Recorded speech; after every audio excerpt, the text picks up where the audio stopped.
Bonjour à tous. Comme sur mes anciennes vidéos à Victimes Psychiatre France, je viens à nouveau vous présenter un nouveau livre qui vient de me parvenir, qui est Pour en finir avec la psychiatrie. Des patients témoignent. Je vais vous lire un petit extrait de l'affaire de Kader. L'histoire de Kader. Une personne qui va être enfermée en chambre d'isolement pendant 5 années. Bien sûr, il sera battu, maltraité, drogué. Combien de morts faudra-t-il encore en France avant que l'État français ne réagisse? Que la justice prenne ses responsabilités ainsi que l'État français sur les crimes psychiatriques organisés qui font 20 000 morts par an. Je tiens à vous montrer aussi un article où, en 2007, l'année où je fus interné en psychiatrie, il y a eu 76 000 internements forcés en 2007. Pourquoi suis-je devenu? Vous avez ici le site web, le collectif national des victimes de la psychiatrie. Sur toute la France, ce système criminel existe afin de faire marcher les laboratoires et firmes pharmaceutiques ainsi que cliniques et psychiatriques. Je suis devenu une personne cible à Strasbourg en 2007 car j'ai découvert beaucoup de choses. Et pour me faire taire, l'on m'aura enfermé en psychiatrie.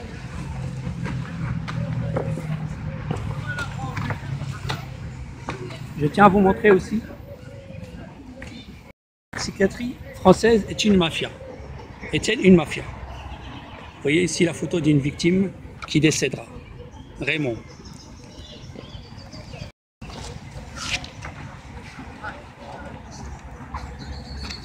J'ai beaucoup de témoignages ainsi que les antécédents de psychiatres qui ont été condamnés. La psychiatrie est un secteur très corrompu. Des psychiatres condamnés.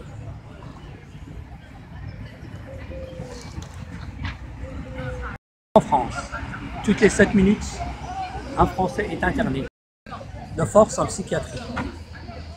On voudra bien m'expliquer pourquoi, dans quel but, comment l'État français oscille, qui se préclame pays des droits de l'homme, oscille autoriser des choses pareilles.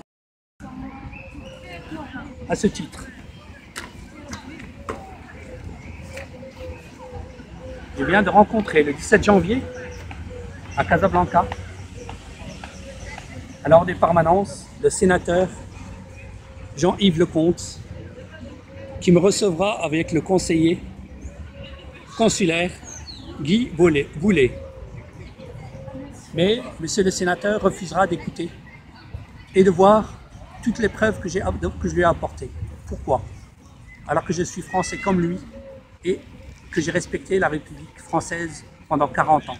Pourquoi, monsieur le sénateur, avez-vous refusé de m'écouter et de prendre le dossier que je vous ai donné entre les mains pour que vous preniez les choses au sérieux?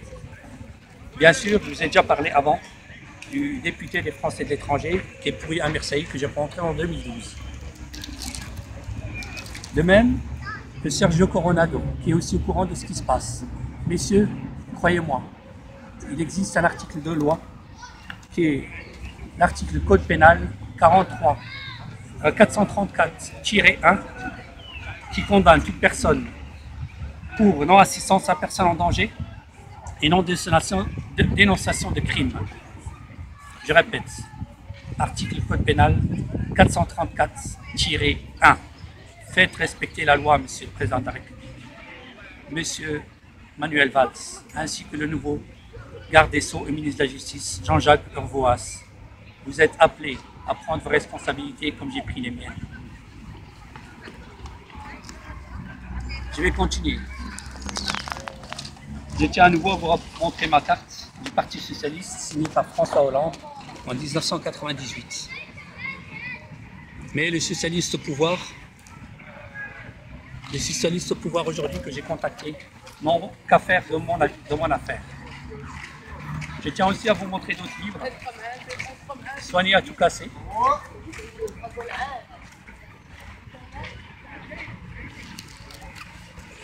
Fabriquer la folie.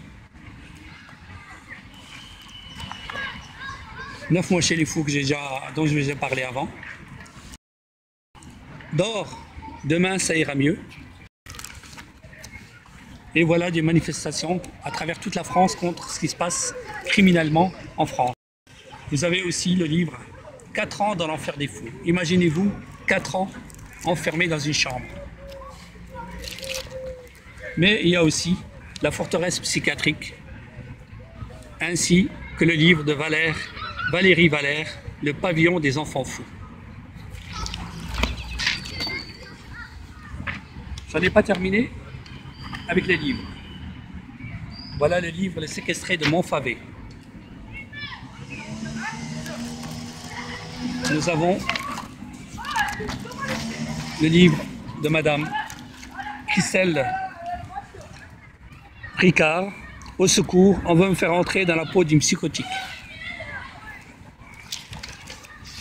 Et pour terminer, je vais vous montrer le livre ici. Les 2 livres, On a tué ma mère et Les dossiers noirs de l'enfermement psychiatrique. Là, à ce titre, on compte plus d'une 50aine de condamnations de la France par la Cour européenne des droits de l'homme.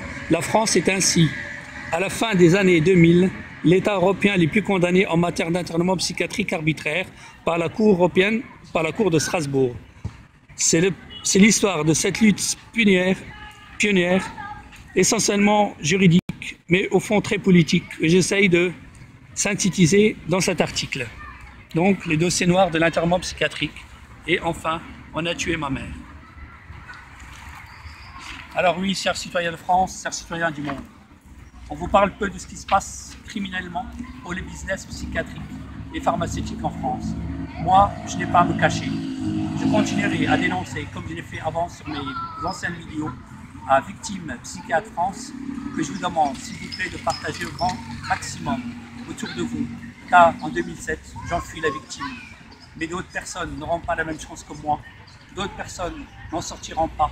D'autres personnes sont enfermées arbitrairement, faute de force, en psychiatrie. Et j'ai eu aussi l'affaire de Dimitri Fargé à Dole, qui lui fut enfermé 19 ans en psychiatrie et qui aura coûté 21 000 euros par mois. Imaginez-vous 21 000 euros soi-disant pour le soigner. Mais de quoi peut-on soigner une personne qui est tout à fait normale? Alors, Monsieur le Président de la République, François Hollande, Monsieur Manuel Valls, Monsieur Jean-Jacques Urvoas, Madame Marisol Touraine, ainsi que Monsieur Bernard Cazeneuve, je vous le demande, prenez vos responsabilités. Je vais distribuer toutes mes vidéos sur les différentes pages des politiciens français et je vais les renvoyer à travers leur email. Vous êtes 577 députés, vous êtes 348 sénateurs, vous êtes 70 députés, eurodéputés au Parlement européen, ce qui fait un total environ de 1000 parlementaires, mais personne n'ose bouger le petit doigt. Pourquoi? Pourquoi vous taisez-vous? Y aura-t-il parmi vous quelqu'un de courageux afin de se battre et de dénoncer ce que je dénonce aujourd'hui à travers mes vidéos?